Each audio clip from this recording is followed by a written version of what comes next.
Tas, par ko es gribu runāt, ir termiņu uzturēšanās atļaujas un viņu saistība vairāk ar ekonomiku, nepieskaroties sociāliem, drošības, tautību aspektiem.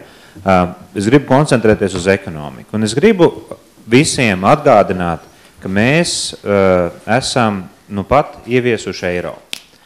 Un eiro ieviešana nozīmē zināmas sekas ekonomikai.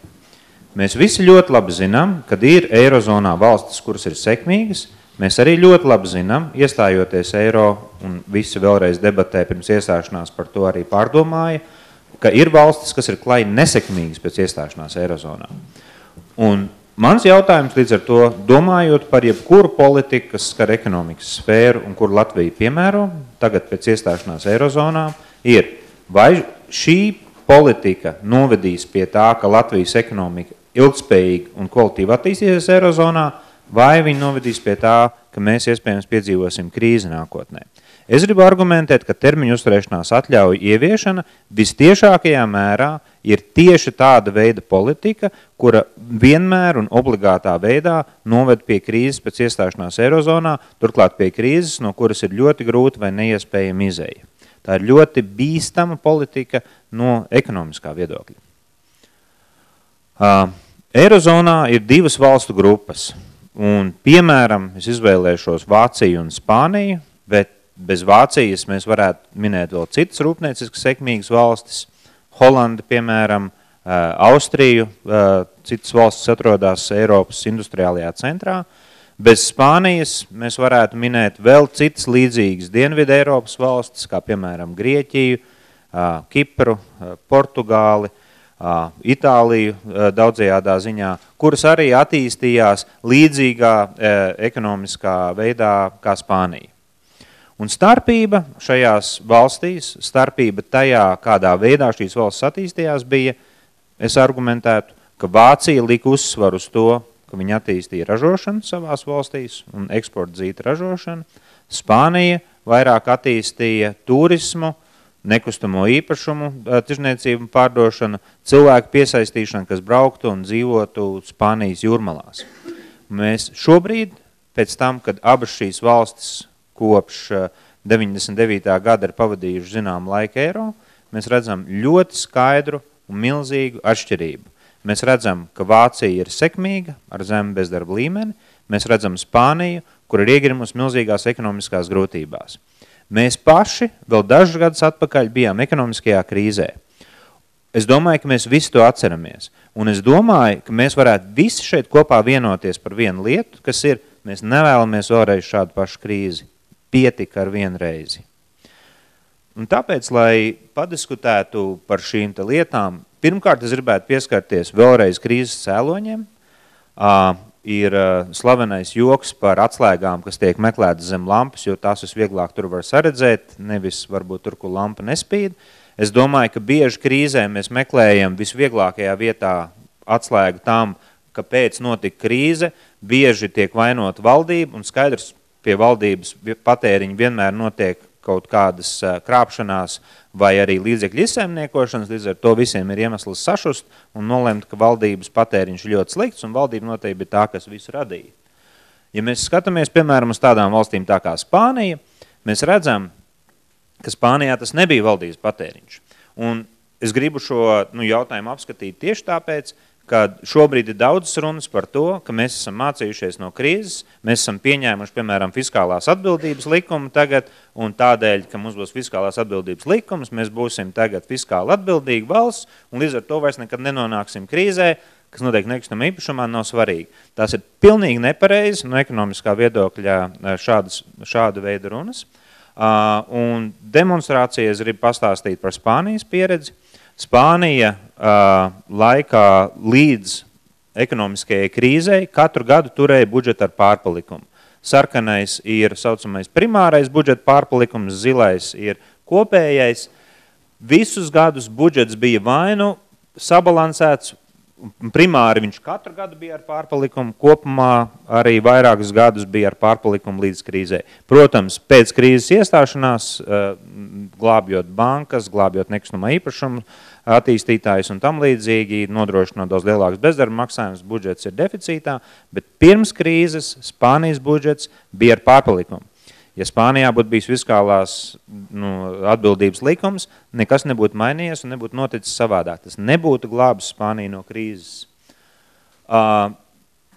Ir runas par to, un Latvijas banka izrunājās un saka, jā, bet strukturāli, jāņem vērā strukturālais budžeta deficīts, ar to viņi domā, ka ir jāaprēķina kaut kādā veidā tas, cik ir ilgtspējīgs šie budžeta ienākumi, jānosaka, ka varbūt viņi ir mazāk ilgtspējīgi, ja tas attīstās savu nekustamo īpašumu, pieņemot, ka viņi vai kāds cits gudrs cilvēks spēj to aprēķināt. Bet es gribu atgādināt vēlreiz attiecībā uz Spāniju, ka, piemēram, un daudzas organizācijas, Starptautiskais valūtas fonds, ļoti respektēta, neatkarīga, profesionāla ekonomista organizācija, Pasaules ekonomikas fórums šī grafikā, viņi visi aprēķināja 2008. Gadā, ka Spānijai ir maziņš strukturālais, fiskālais deficīts, faktiski pārpalikums. Un pirms krīzes gados mēs redzam, Starptautiskais valūtas fonds, Pasaules ekonomikas organizācija, visu uzskatīja, ka Spānijas budžeta viss ir kārtībā. Protams, pēc kaujas viss ir gudri, ja mēs paskatāmies tā paša Pasaules ekonomikas organizācija 2012. Gada aprīļa dats, kas ir attēlota zilu, mēs redzam, ka viņi tagad 2012. Gadā domā, ka viņiem bija strukturālais deficīts tomēr tam Spānijas budžetam. Ar to es gribu demonstrēt, ka ekonomistiem kopumā runājot ir ļoti grūti saprast, kas ir strukturālais deficīts, strukturālais pārpalikums. Tas, kas ir ierakstīts Latvijā fiskālās atbildības likumā, fiskālā disciplīnas likumā, ir, ka kāds aprēķinās strukturālo deficītu, noteiks, kāda būtu jābūt valsts budžeta politikai. Tā ir manā uzturē nerealistiska sapņošana. To nevarēja izdarīt Starptautiskais valūtas fonds vai Pasaules ekonomikas organizācija attiecībā uz Spāniju, attiecībā uz Latvijas, ja droši, arī nevarēs izdarīt nākotnē.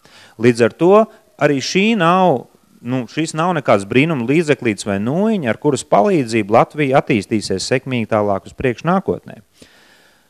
Es gribu argumentēt to, ka arī kopējais parāda apjoms, kas bija Spānijai pirms iestāšanās krīzē, bija, starp citu, ja mēs salīdzinām Spāniju un Vāciju, daudz mazāks nekā Vācijai. Šis sarkanais ir Spānijas parāda apjoms. Viņš kritās katru gadu procentos no koprodukta līdz 2008. Gadam un bija pirms krīzes uz pusi mazāks valdības parāds nekā Vācijai. Vācija dzīvoja nesalīdzinām izšķērdīgāk no valdības parāda viedokļa. Un tomēr Spānija ir dziļā krīzē, un, protams, tagad mēs redzam, ka šis parāds aug un viņam nav gala, un viņš turpina augt, tādēļ, ka viņiem ir jāglābi krīzē iekļuvušās nozares, krīzē iekļuvušās bankas un cilvēki bez darba. Līdz ar to šajā brīdī šis fiskālais valdības parāds paliek neusturams, bet pirms krīzes laikā, kad ekonomika gāja gludi, pat tas, ka viņi bija divreiz taupīgāki valdības no viedokļa raugoties kā vācieši, viņiem nekādā veidā nepalīdzēja. Ar šo visu es gribu teikt, ka arī Latvijai nav iespējams, un, manuprāt, tā būtu sapņošana nepareizā veidā domāt, ka mēs kaut kādā veidā ar vai nu fiskālo disciplīnu vai cita veida kopējo valdības tēriņu ierobežošanu spēsim nodrošināt ilgtspējīgu ekonomikas attīstību. Mēs neaprēķināsim strukturālo deficītu, tāpat kā mēs viņu neaprēķinājām pirms krīzes, un lai vai ko mēs taupītu, nauda nebūs pietiekama, ja izveidosies nākšais nekustamā īpašuma burbulis. Starpība, un kādai Spānija nokļuvas krīzē, cits varbūt ekonomikas rādītājs, kas ir tekošā konta bilants, kas rāda to, par cik vairāk valsts iepērk preces un pakalpojumus, nekā izpārdod ārā uz citām valstīm. Un visas tās Eirozonas valstis, kuras pirms krīzes importēja vairāk nekā bija spējīgas eksportēt ārā, ir iekļuvušas krīzē. Un šajā grafikā mēs redzam Portugāli, Īrija, Grieķija, Spānija. Tās ir visas valstis, kuras šobrīd ir krīzē. Viņām visām bija pirms treknējos gados tekošā konta deficīti. Gluži tāpat, kā viņi bija Latvijai, kā daļa arī Latvija iekļuva krīzē. Es, protams, gribu teikt, ka valstis, kurām ir pašām savu valūtu, kas brīvi var svārstīties tās, kā Savienotās valstis vai apvienotā karaliste, uz viņiem šis attiecas mazāk, viņi spēja pārvarēt krīzi arī pēc tam, bet tieši uz Eirozonas valstīm, uz valstīm, kas atrodas vienā sasaistītā sfērā, uz viņām šis attiecās ļoti. Un līdz ar to iespēja ekonomikai augt ilgtspējīgi, Eirozonas ietvaros, un to mēs redzam pēc pieredzes, mēs to redzam pēc visu valstu pieredzes, kuras vai nu importēja kapitālu patēriņam vai nekustamo īpašumu attīstībai, un tādā veidā attīstīja neproduktīvos sektors, un visas bez izņēmuma nokļuvušas krīzē, un mēs redzam, ka visas tās valstis, kuras būvēja savu ekonomiku uz ilgspējīgiem pamatiem, vairāk liekot par pamatu ražošanas attīstību, viņas visas šobrīd vairāk vai mazāk sekmīgi darbojas Eirozonas ietveros. Līdz ar to arī faktiski mans tā kā secinājums ir, ka Spānijā krīze neradīja tik daudz valdības izšķērdību, Spānijā krīze vairāk radīja nekustamo īpašumu burbulis, nekustamo īpašumu šādu vai citu līdzīgu Spānijas ciematu Spāņi izpārdeva vāciešiem ļoti sekmīgi un tādā veidā tā kā domāju, ka nodrošinās ilgspējīgu attīstību. Un es jautāju, ja mēs izvēlēsimies iet Spānijas ceļu un izvēlēsimies Eirozonas ietvaros attīstīt ekonomiku caur to, ka mēs izpārdosim savas jūrmalas mājas vāciešiem vai krieviem vai es nezinu kam, cerot līdzīgi kā Spānija to cerēja un daudz rakstīja, domāja par to, ka tagad pie viņiem brauks vācieši, viņi ēdīs tapas restorānos un dzers Rioja vīnu un viņi lidostām brauks, taksometras izmantos un visu ko, un tas viss radīs labu un ilgtspējīgu Spānijas ekonomikas attīstību. Mēs redzam, ka šī bija domāšana vēlmā kategorijās, kas Spānijas gadījumā ir novedusi pie ekonomiskām problēmām. Un mēs redzam, ka Vācijas ceļš, kas ir pilnīgi pretējs, kas ir pirmkārt vērsts uz to, lai dažādiem veidiem, administratīvām metodēm un citām ierobežotu nekustamā īpašuma cenu kāpumu Vācijas pilsētās, kas ir vērsts uz to, lai visādā veidā atbalstītu ražošanas, eksporta ražošanas veicināšanu Vācijā. Šis ceļš eiro ietvaros ir sekmīgs. Ko dara termiņu uzturēšanās atļaujas? Termiņu uzturēšanās atļaujas ir metode, kā mēs specifiski ar papildu ieinteresētības palīdzību subsidējam nekustamā īpašuma sektoru, nolūkā paaugstināt cenas nekustamā īpašuma sektorā un nolūkā paaugstināt aktivitāti tieši šī sektorā. Tas ir izdevīgi un nepieciešams nekustamā īpašuma īpašniekiem, īpaši tas ir izdevīgi un nepieciešams tiem īpašniekiem, kur rokās šobrīd atrodas nekustamā īpašuma aktīvi, kurus viņiem ir grūti izpārdot, vai viņiem būtu jāizpārdod, respektīvi pa zemāku cenu, jo pa zemāku cenu viņi varētu izpārdot, bet tad viņiem būtu jāuzņemās zaudējumi. Lai šiem cilvēkiem nebūtu jācieš zaudējumi, ir izdomāta termiņu uzturēšanās atļauju programma, kas subsidē nekustamā īpašuma cenas, līdz ar to panāk, ka viņa aktīva vērtība ir atbilstoša tam, kā ir uzskaitīts viņa grāmatvedībā, un mēs ļaujam šiem cilvēkiem nopelnīt. Tas arī viss. Pārējie visai tautai šis bizness ir klai neizdevīgs. Un viņš neizdevīgs tādēļ, ka nekustamā īpašuma cenām pieaugot, pirmām kārtām katram individam, kurš vēlas iegādāties Latvijas individam nekustamo īpašumu, viņa cena paaugstinās. Un tas ir skaidrs, ka, ja, piemēram, kāds latvietis vēlas nopirkt šobrīd Rīgas centrā dzīvokli, tad viņš maksā vairāk. Un tas ir neizdevīgi. Tas nozīmē, ka mēs samaksājam lielāku naudu par to pašu, ko mēs varētu samaksāt mazāk. Un it kā liktos, vienalga, lai samaksā vairāk, kas no tā, vai ne, tu ņem vērtīgāk māju, bet jāatcerās arī, ka šī ir nauda, ko šis cilvēks neiztērēs restorānā, ko viņš nenobrauks ar taksometru šeit uz vietas Latvijā, par kuru viņš nenopirk dažādu veidu vietējos izstrādājumus. Šī nauda, kas faktiski aiziet tukšā nekustamā īpašuma aktīvu burbulī, kas lielākoties tiek finansēts ar ārzemju kapitālu, respektīvi aiziet papildus nauda arī procentos projām ārpus no valsts. Tātad mēs samazinām patēriņu divos veidos. Zilskungs šeit parādīja veidu, kā patēriņš pieaug, tāpēc, ka viņš saskaitīja tikai nodokļus, kas ir ieņemti no šīm te jaunbūvēm PVN pārdošanai. Zilskungs neatrēķināja tos nodokļus, ko mēs neieņemam tādēļ, ka šīs nekustamā īpašuma cenas ir paaugstinājušās, līdz ar to vietējais patēriņš ir samazinājies. Tas, es esmu pārliecināts, arī ir iespējams liels naudas summas, ņemot vērā to, kā pieaug nekustamā īpašuma īpašuma cenas. Nekustamā īpašuma cenu pieaugums ir viens no inflācijas apakšveidiem, un visi veidi cenu pieaugumi padara vietējo ražošanu dārgāk. Ir jāsaprot, ka vietējie ražotāji iepērk priekš savas ražošanas preces un pakalpojumus šeit pa vietējām Latvijas cenām.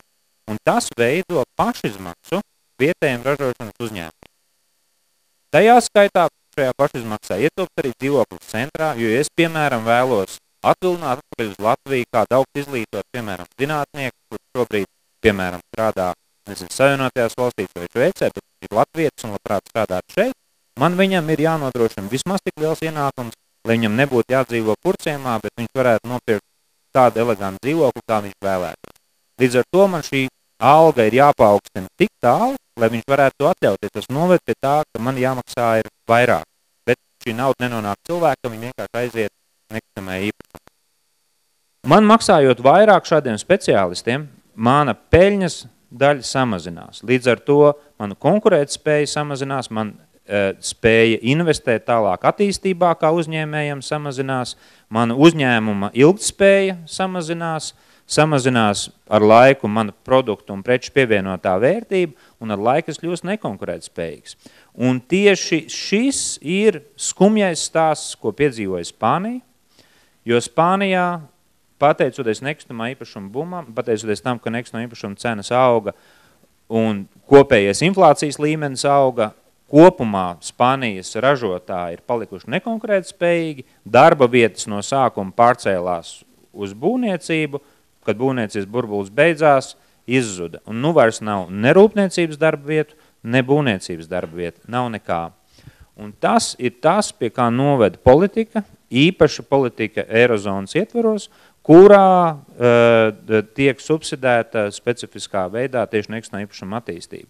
Un es gribu teikt, ka tas ir tieši specifiski īpaši svarīgi tādēļ, ka mēs esam iestājušies Eirozonā, jo ja mums būtu, piemēram, savu valūtu, un mēs vēl varētu mainīt savas valūtas, piemēram, maiņas kursu, mēs varētu diezgan viegli mainīt relatīvās cenas mūsu precēm un padarīt eksportētājus konkurētspējīgus. Mēs esam aizgājuši prom no lata, mēs esam eiro, mums šādas iespējas vairāk nav, un tas mums uzliek dubult lielu pienākumu rūpēties par to, lai mūsu ražošana un rūpniecība attīstītos, tajā skaitā arī, lai bremzētos šāda veida aktīvu burbuļu kāpšana. Līdz ar to es gribu aicināt noteikti Saeimu pārtraukt termiņu uzturēšanās atļauju izsniegšanu priekš nekustamā īpašuma. Es domāju, ka tā ir ļoti liela kļūda, kas ir jāizbeidz šeit un tagad, īpaši tādēļ, ka mēs esam iestājušies eiro. Šī ir ļoti bīstama spēle, kas ir jāizbeidz. Noteikti var veicināt, manuprāt, termiņu uzturēšanās atļauju izsniegšanas, piemēram, pret ieguldījumiem ražošanā, darba vietu radīšanām. Man liekas, Krievijā ir ļoti daudz gudru, interesantu cilvēku, kuriem varbūt ir grūti realizēt savas idejas, tādēļ, ka viņiem ir grūtāk pieejami eksporta tirgi Eiropā vai ko, un viņi grib pārcelt kādas no zinātnisko institūtu izstrādes, kādas ražotnes uz Latviju. Domāju, tur varētu tiešām piešķirt termiņu uzturēšanās atļaujas viņiem, vadītājiem šādu uzņēmumu, piesaistīt vairāk šādu veidu uzņēmumus, kas rada Latvijā reālas darbvietas un reāli ekonomikas uzlabojumu. Es arī domāju, ka nav slikta ideja prasīt par termiņu uzturēšanās atļaujām naudu un ieguldīt to, piemēram, fondā, kurš veicina Latvijas ekonomiku, jo tad mēs apvēršam šo te otrādāk, mēs veicinām tādā veidā ražošanas attīstību, vienlaikus nodrošinot varbūt Krieviem vai Krievijas vai citu valstu pilsoņiem, kas vēlas šādas atļaujas iespēju dabūt kustību Eiropas Savienībā, bet mēs to izdarām pareizā veidā. Un mums ir izvēle, kuru nozari mēs vēlamies subsidēt pret termiņu uzturēšanās atļaujām. Mums nedrīkstam subsidēt nekustamā īpašuma nozari, un mums ir jāsubsidē rūpniecības nozari. Tad mēs iesim pa Vācijas ceļu. Tā kā šobrīd mēs ejam pa Spānijas ceļu, kurš beigsies tāpat kā Spānijai. Paldies!